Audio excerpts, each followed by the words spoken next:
Urusi imetuma ishara za ziada kwa rais wa Marekani Bwana Donald Trump kuhusu pendekezo la kusitisha mapigano kupitia mjumbe maalum anayefahamika kama Steve Witkoff.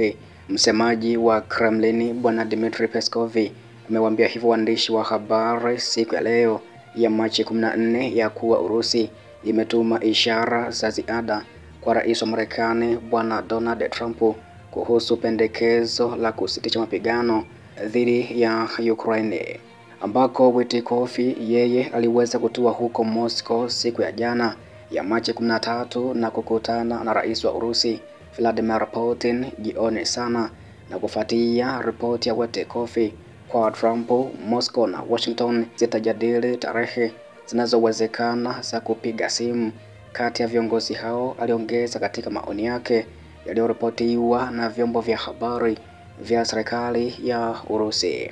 Taarifa za ziada zilitolewa kwa upande wa Urusi kupitia Witkoff ya kuwa Putin pia alipitisha taarifa na ishara za ziada kwa rais wa Marekani Bwana Donald Trump.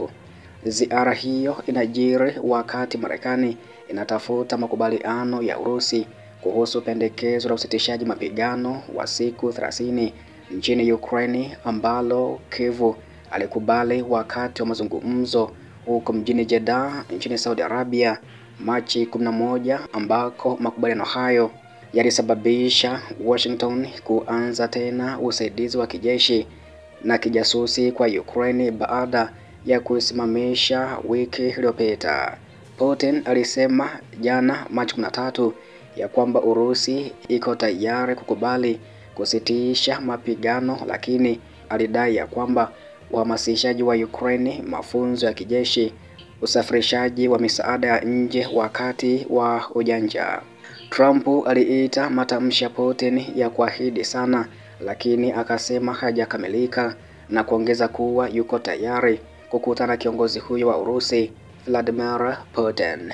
Rais wa Ukraine Volodymyr Zelensky yeye alitupilia mbali jibu la Putin ya kuwa la hila na kupendekeza rais wa Urusi anajiandaa kukataa pendekezo hilo. Sasa sote tumesikia maneno ya kutabirika ya kudanganya sana kutoka kwa Putin kujibu wazo la ukimya mbele, kwa kweli anajiandaa kukataa. Zelensky alisema hayo katika hotuba yake ya jioni ya Machi 13 wiki hii. Hapo awali pia inakumbukwa Witkoff alisafiri hadi huko Moscow mwezi wa pili ili kufanya mazungumzo ya kuachiliwa kwa mwalimu wa Marekani Mark Fogel kutoka gereza la Urusi, ambako alidai ya kuwa aliweza kuzungumza moja kwa moja na Putin kwa zaidi ya saa 3 wakati wa ziara hiyo. Pia imeelezwa ya kuwa rais wa Urusi Vladimir Putin hajaachana na lengo lake kuu la kudhibiti Ukraine licha ya juhudi za Washington za kupanga usitishaji mapigano.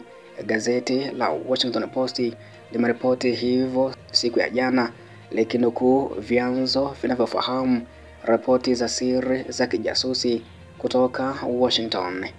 Putin ana hamu ya muda mrefu ya kurejesha Urusi mama na bado ameazimia kudai mamlaka juu ya Kiev, afisa mmoja alisema akitoa maoni kuhusu tathmini ya ujasusi wa Marekani iliyosambazwa miongoni mwa utawala wa Rais Donald Trump Machi 6 mwaka huu.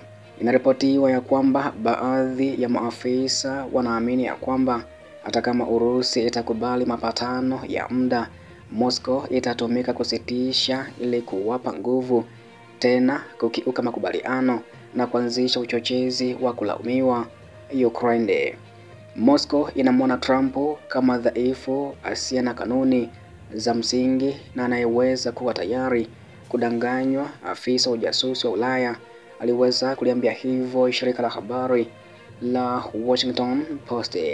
Iwapo usitishaji mapigano wa kudumu utafikiwa, huenda Urusi ikarejea kwa mbinu mseto au mbinu zisizo za kijeshi ilizotumia kuhujumu Ukraine kabla ya uvamizi wake kamili mwaka 2022.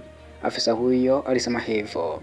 Maafisa wa Marekani wanaripotiwa kuwa waangalifu katika kutathmini ni masharti gani ya amani ambayo Putin anaweza kukubaliana nayo, lakini hawaoni dalili ya kwamba amerudi nyuma kutoka kwa matakwa yake ya kuleta Kiev katika nyanja ya ushawishi wa Urusi.